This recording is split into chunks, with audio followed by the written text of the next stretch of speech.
ಒಂದು ವೇಳೆ ಹಾಗಾದಾಗ ಅಣ್ವಸ್ತ್ರ ಬಳಸಿದರೆ ಏನಾದೀತು ಅನ್ನೋ ಚರ್ಚೆನೂ ಶುರುವಾಗಿದೆ. ಹೀಗಾಗಿ ಇದೊಂದು ಭಯ ಇಡೀ ವಿಶ್ವದ ಎಲ್ಲ ನಾಯಕರಿಗೂ ಕಾಡ್ಲಿಕ್ಕತ್ತದ.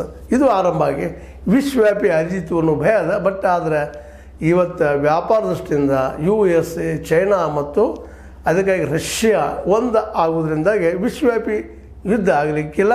ಆದರೆ ಇಲ್ಲಿ ಭಾರತಕ್ಕೆ ಮಾತ್ರ ನಿರ್ಣಾಯಕ ಯುದ್ಧ ಮಾತ್ರ ನಿಶ್ಚಿತ ಆಗ್ತದೆ.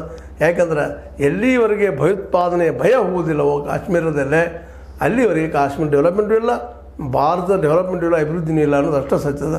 ಯಾಕಂದ್ರೆ ಕಾಶ್ಮೀರ ಕೇವಲ ನಮ್ಮದಷ್ಟೇ ಅಲ್ಲ, ಇಡೀ ವಿಶ್ವದ ಆಕರ್ಷಣೀಯ ಸ್ಥಳನೂ ಹೌದು, ಒಂದು ಪ್ರವಾಸೋದ್ಯಮಕ್ಕೆ ಹೇಳಿ ಮಾಡಿಸಿದ ಸ್ಥಳನೂ ಹೌದು.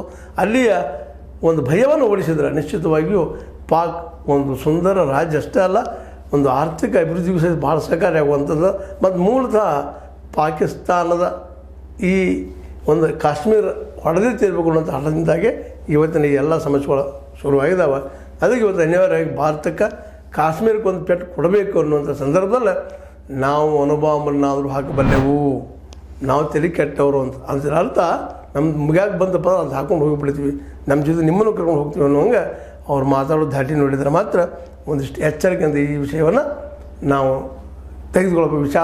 ತೆಗೆದುಕೊಳ್ಬೇಕಾಗಿದೆ. ಯುದ್ಧ ಮಾಡೋದು, ಏನು ಮಾಡೋದು, ಯಾವ ರೀತಿ ಮಾಡೋದು ಅನ್ನೋಂಥದ್ದು ಅಂತ ಹೇಳ್ತಾ, ಇದೇ ಕಾಲಕ್ಕೆ ಇನ್ನೊಂದು ಮಾತನ್ನು ನಮ್ಮ ರಾಷ್ಟ್ರದ ನಾಯಕರು, ನಮ್ಮ ಸರ್ಕಾರ ಆ ಬಾರ್ಡರ್ದಲ್ಲಿದ್ದಂಥ ಎಲ್ಲ ಹಳ್ಳಿಗಳಿಗೆ ವಾರ್ನೂ ಮಾಡಿದ್ದಾರೆ. ನೀವು ಏನು ಸುರಕ್ಷಿತ ಸ್ಥಳಗಳಲ್ಲಿ ಬಂದ ನೀವು ನೆಲೆ ಪಡ್ಕೊಳ್ರಿ ಅಂತೇಳಿ. ಇದರರ್ಥ ಯುದ್ಧಂತಿ 100ಕ್ಕೆ 100 ಶತಸಿದ್ಧ ಅನ್ನೋದು ಅನ್ನಿಸ್ತಾ ಇದೆ. ಹೀಗಾಗಿ ಪಾಕಿಗೆ ಗೊತ್ತಾಗಿದೆ ನಾವು ಅಣ್ವಸ್ತ್ರ ಸಿಡಿಸ್ತೀವಿ ಅಂತೇಳಿ ಭಯ ಉಳಿಸೋ ಕೆಲಸ ಮಾಡ್ತಾ ಇದ್ದಾರೆ.